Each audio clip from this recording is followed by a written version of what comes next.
पूरे सौरमंडल में हमारी धरती बहुत ही अद्भुत है क्योंकि यहाँ पे पानी है। यहाँ पर प्रकृति की कई अद्भुत घटनाएं घटित होती हैं, जैसे कि बारिश होना। आसमान से हमारी पृथ्वी नीला और सफ़ेद दिखाई देती है तथा हरा भी दिखाई देती है क्योंकि यहाँ पे नीला समंदर फैला हुआ है। साथ ही बादल की वजह से यह सफ़ेद सफ़ेद दिखाई देती है। हमारा प्रश्न है कि बारिश कैसे होती है, तो चलिए ढूंढते हैं इसका उत्तर कि बारिश कैसे होती है। सबसे पहले ज़मीन से सूर्य के प्रकाश की वजह से जो नमी होती है, जो जल होता है, वह गर्म होकर ऊपर उठता है।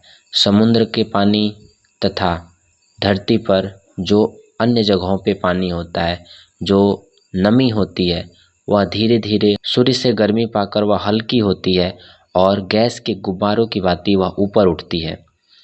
चूँकि हम जानते हैं कि हर 1000 फीट पर ऊपर 5.5 डिग्री सेल्सियस तापमान कम हो जाता है, जिसके वजह से ये जल वाष्प ठंडा होकर फिर वर्षा की छोटी छोटी बूंदों का निर्माण करते हैं।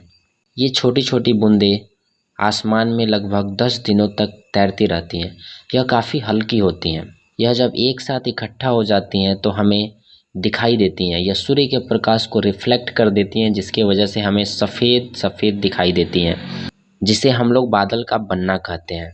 जल की ये छोटी छोटी बूंदें, चूँकि ऊपर तापमान शून्य से भी नीचे होता है, जिसके वजह से ये बर्फ़ बनना चाहती हैं, लेकिन आसमान में ये बर्फ़ नहीं बन पाती हैं क्योंकि बर्फ़ बनने के लिए इन्हें किसी आधार की ज़रूरत होती है और वह आधार हमारे धरती से कई जगहों से आता है, जैसे कि जंगल में लगी आग से उठने वाले धुएं में राख के कण जाते हैं तथा रेगिस्तान में उठने वाले बवंडर जो तूफान होते हैं, उससे धूल के कण आसमान में चले जाते हैं तथा साथ ही हमारी धरती पर अंतरिक्ष से छोटे छोटे माइक्रोमीटराइट्स भी गिरते हैं।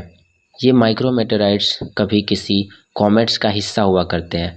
यह काफ़ी छोटे होते हैं। जब हमारे वायुमंडल में ये आते हैं तो इनकी जो स्पीड होती है वो कम हो जाती है और यह हमारे वायुमंडल में तैरने लगते हैं। लगभग अनुमान है कि हर रोज़ अंतरिक्ष से 2721 किलो जो माइक्रोमीटराइट्स हैं वह हमारे पृथ्वी में, हमारे वायुमंडल में आते हैं और इस तरह हर साल हमारी जो पृथ्वी है वह लगभग 10,000 टन से भारी हो रही है। ये माइक्रोमीटराइट्स आधार का काम करते हैं, जिससे चिपक कर जल की छोटी छोटी बूंदें क्रिस्टल का निर्माण करती हैं।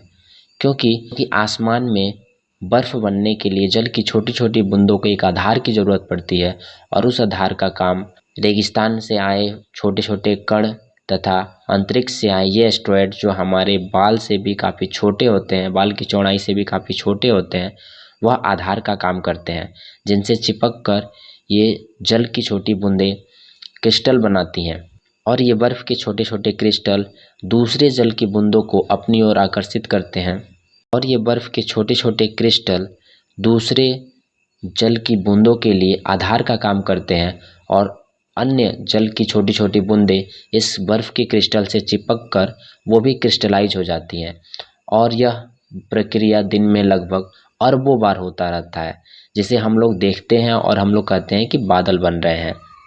कई समय तो हम समझ नहीं पाते हैं कि आसमान में ये सफ़ेद जो स्नो दिख रहा है वह क्या है। दरअसल वह बर्फ़ की छोटी छोटी बूंदें होती हैं, वो काफ़ी हल्की बूंदें होती हैं और उसमें जल की बूंदें मिली होती हैं।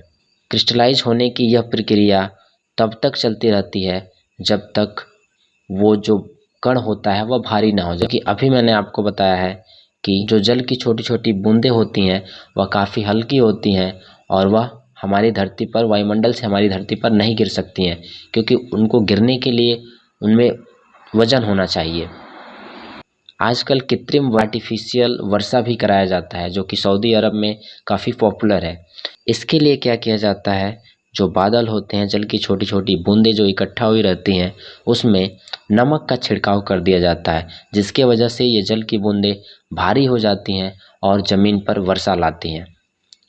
तो ऐसे ही जब तक यह जल की बूंदें या जो बर्फ़ का क्रिस्टल है यह भारी नहीं होता है, पर्याप्त भारी नहीं होता है, तब तक यह हमारे वायुमंडल में, हमारी धरती पर वापस वर्षा के रूप में नहीं गिरता है। तो यह धीरे धीरे जल की छोटी छोटी बूंदें इससे जोड़कर स्नोफ्लैक का निर्माण करती हैं, और वह जब भारी हो जाता है तो हमारे धरती पर गिरता है, वायुमंडल की तरफ नीचे गिरता है। और जैसे जैसे वह नीचे गिरता है तापमान बढ़ते जाता है, और तापमान से ऊर्जा पाकर यह जो बर्फ़ है वह पिघलकर जल की बूंदों का निर्माण करता है, और फिर यह हमारी धरती पर एक अद्भुत प्रक्रिया होती है, एक अद्भुत घटना घटती है जिसे हम लोग बारिश के रूप में जानते हैं। हम जिस पानी का आज यूज कर रहे हैं, जिसका प्रयोग कर रहे हैं, यह पानी लगभग जब पृथ्वी बनी थी, जब पहली बार पृथ्वी पर बारिश हुई थी, तब से लेकर अब तक वही पानी पृथ्वी पर मौजूद है। पानी कभी ख़त्म नहीं होता है, बल्कि इसका रिसाइकल होते रहता है। जो पानी आज हमारे शरीर में है, मुमकिन है कि यह पानी आज से करोड़ों साल पहले डायनासोर में मौजूद होगा।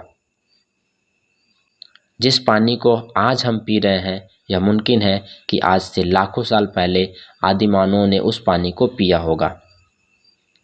क्योंकि पानी जो है यह ख़त्म नहीं होता है, बल्कि इसका रिसाइकल होते रहता है। वाष्प बनकर यह आसमान में जाता है, बर्फ़ बनता है, और फिर पानी बनकर ज़मीन पर गिर जाता है। इस तरह यह वर्षा चक्र चलते रहता है, यह जल चक्र चलते रहता है। बादल में लगभग हर समय 726 ट्रिलियन लीटर पानी होता है। यदि एक साथ ये सभी पानी बरस जाए तो पूरी पृथ्वी को 1 सेंटीमीटर जल से ढक सकते हैं। उम्मीद है कि आपको समझ में अब आ गया होगा कि वर्षा कैसे होती है। तो चलिए फिर मिलते हैं हम अगले वीडियो में।